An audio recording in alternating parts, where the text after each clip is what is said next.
Hello, and welcome to Mastermind Mastery, the podcast for professionals who want to create and run successful peer advisory councils, or as we call them, PACs for short, or they're also known as peer groups or business mastermind groups. I'm your host, Tina Corner Stoltz, founder of LX Council, where I've been in the industry running groups since 2005 and now help those like you with education, certification, and support wanting to do the same.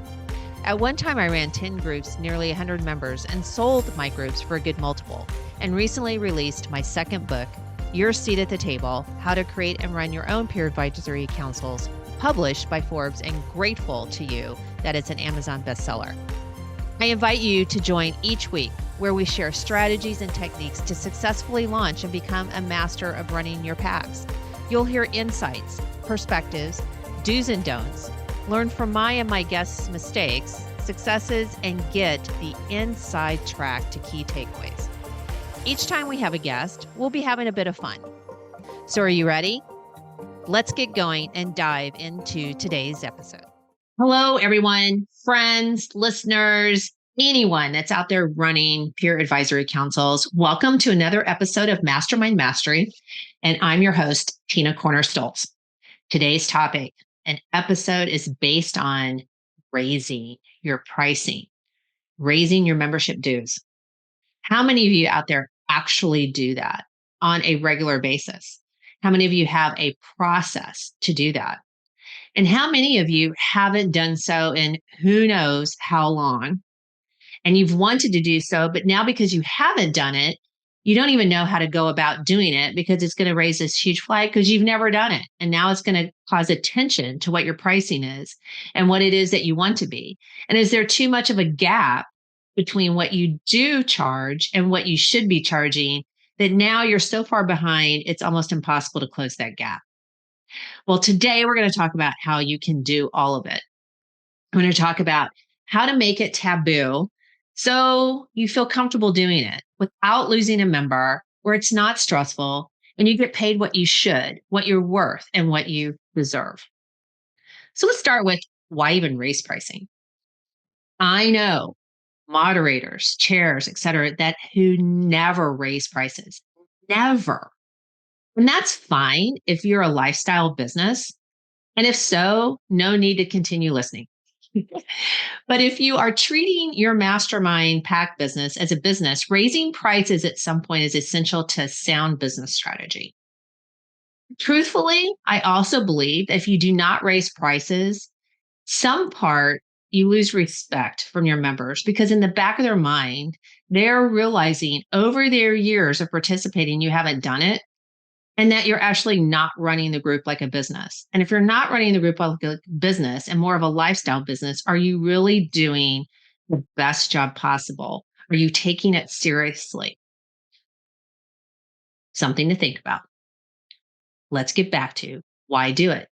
Well, first of all, because of the standard cost of living. If you do not, then basically you're giving yourself a demotion every year.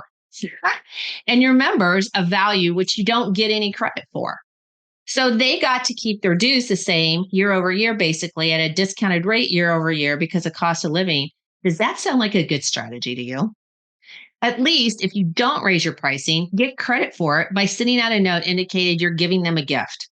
That their pricing is the same this year and that you appreciate their business, etc. Don't just not say anything at all. So let's talk about what to do about raising your pricing, when to do it. And we're also going to talk about how to do it. First, like when to do it.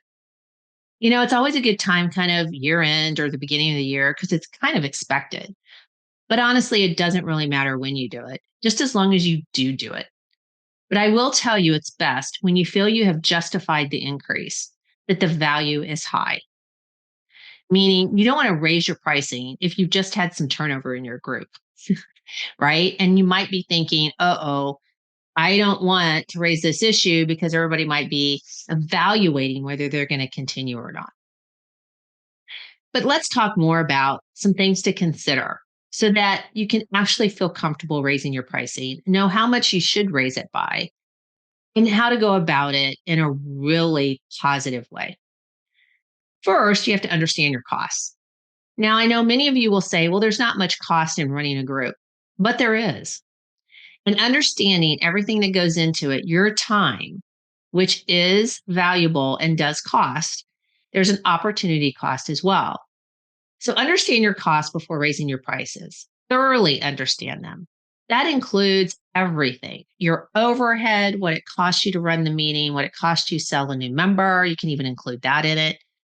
But ensure that your pricing reflects the true value of your service, but also the true value relative to what your competition is doing or other related services that are close to you that your members consider when they're thinking about whether they're going to be in your group or do something else.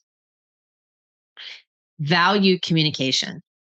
Clearly communicate the value of your service because of what you provide to your members. Emphasize any improvements, additional features or benefits that you've implemented over the course of the year or years, anything that justifies the increase.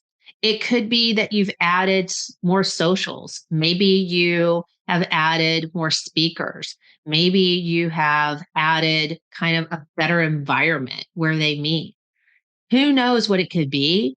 But make sure that when you communicate, you reiterate the value that you are providing, which brings to transparent communication. Be transparent about the reasons for the price increase. If there are specific factors such as rising costs, maybe improved service, like we've just talked about, explain that and be open and honest because it helps build trust. Like you have to think about why now? Why am I getting this email as a member that you're raising my pricing?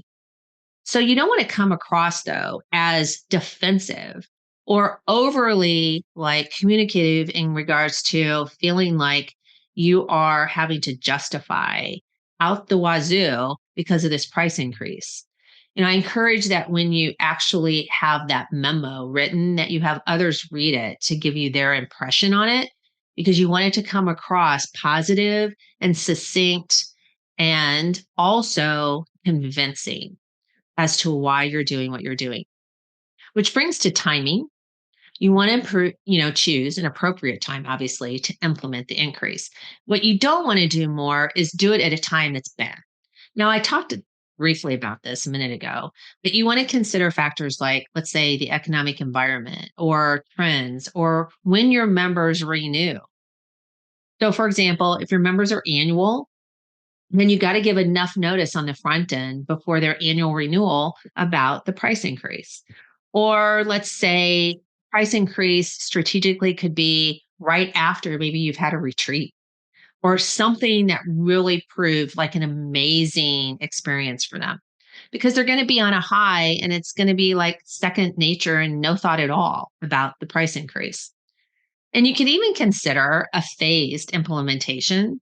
Sometimes some of you might be out there and you haven't done one in a while, and you could have a few members that are grossly under market in regards to what they're paying. And you're not going to be able to actually bump them up as much as you would like to. So you might consider gradual adjustments. We have definitely done that in the past where we inherited an actual group. And some of those members were significantly under market by like paying a third of what everybody else did. So it's easy to go and have a conversation and say, we're going to grandfather you in, but we'd like to work with you on how we get you up to comparable of what everybody else is paying and worked with them on a plan on how to do that. Now, that's a very one-to-one scenario. So you're going to have those versus the generic across the board scenarios. But you want to consider all of that. And that's an example of a phased implementation. I will tell you one of the best practices that I implemented years ago, because when I used to do this and I would do a price increase, I hated it. Hated writing the note. I hated trying to feel like I was justifying value. I hated thinking which members are going to call me out and want to have a one on one call. And I hated thinking I actually might lose a member because of it. But I never did. But it was the whole process I did not like. until I read about this practice and implemented it, and it works beautifully.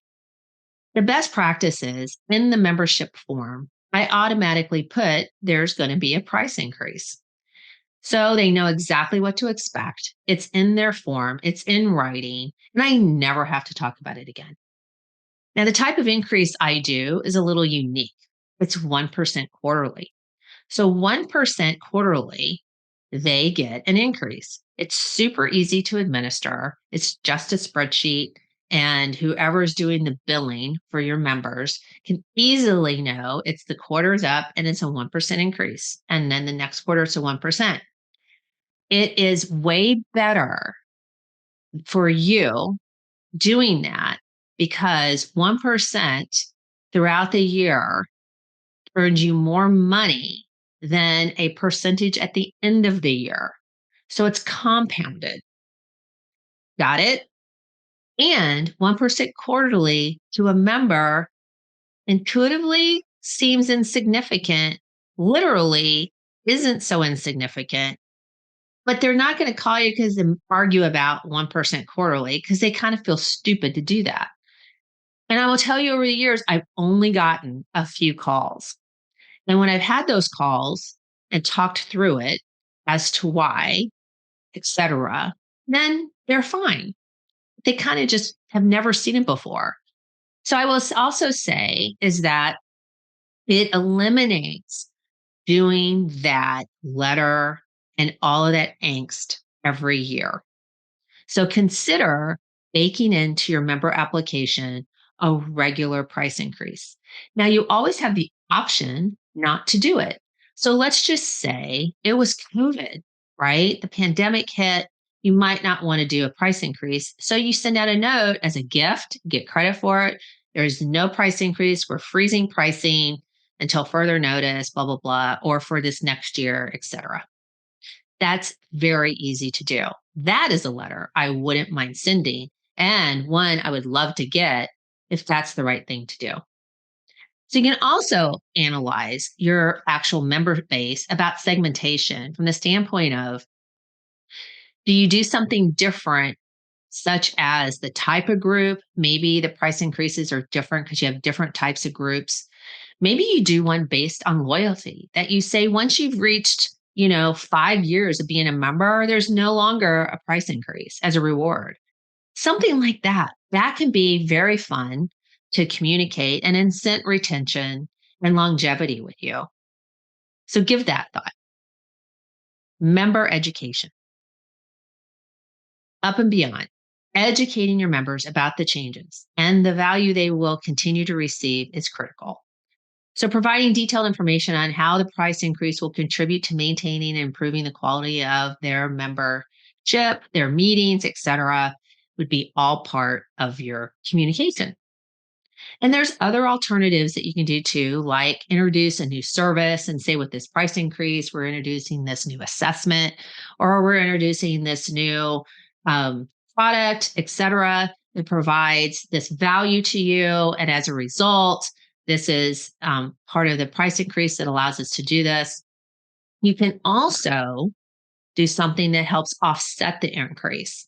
Like, for example, I always offered members the ability, if they wanted to do ACH EFT instead of credit card, that the price increase would be offset because that saved me money and that saved them money. And there we were. You might give a discount for paying in advance, like annually or quarterly or something along that front. You just have to be sure that the value to you of getting that money is offset by the discount. The last point, monitor and adjust. Keep a close eye on your member reactions after you implement the price increase. Be willing to make adjustments based on feedback, what you sense is the case, any changing circumstance. Maintain a positive relationship with your members.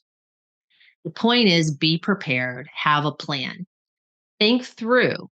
You want to incorporate price increase that regularly happens, that you communicate at the beginning of their membership in the membership off form. And you can implement that at any point in time with all your members across the board. Or how often will you assess when you do a price increase? Only thing I can tell you is just don't not do one. In today's environment, you're leaving money on the table, but also you're leaving an impression with your members about what it is they're paying for and what they're getting in return. Successful price increases are often the result of a well thought out strategy, clear communication, and ultimately and always a focus on delivering ongoing value to your customers. That's today's episode, everyone. Price increases. Thought it was good to talk about that at the beginning of the year because this is a good time to take a look at how do you meet your own financial goals as well, because price increases can help you do that as long as you know it's the right thing to do, not because you're avoiding doing it. Okay, listeners, it was great to spend time with you again. And I look forward to seeing you and hearing you next week. And until then, go make it happen. Hey, moderators of groups. Thank you so much for listening to today's podcast. To get access to today's show notes and exclusive content and resources, visit tinacornerstoltz.com/podcast or lxcouncil.com, where you can also become part of an exclusive online community, attend our academy, or get free resources, templates, checklists, and more. And you can even contact me there as well. So if this episode resonated with you and you know someone who can also benefit from listening, please share with them by taking a screenshot and even posting on your social media.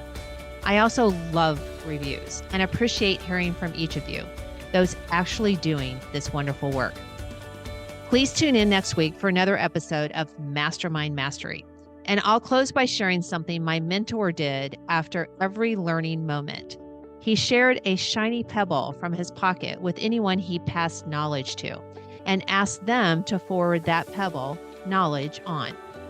So now I encourage you to go pass on a pebble, the takeaways you learned today, to either your existing groups or fellow peers. Now, go make it a great one.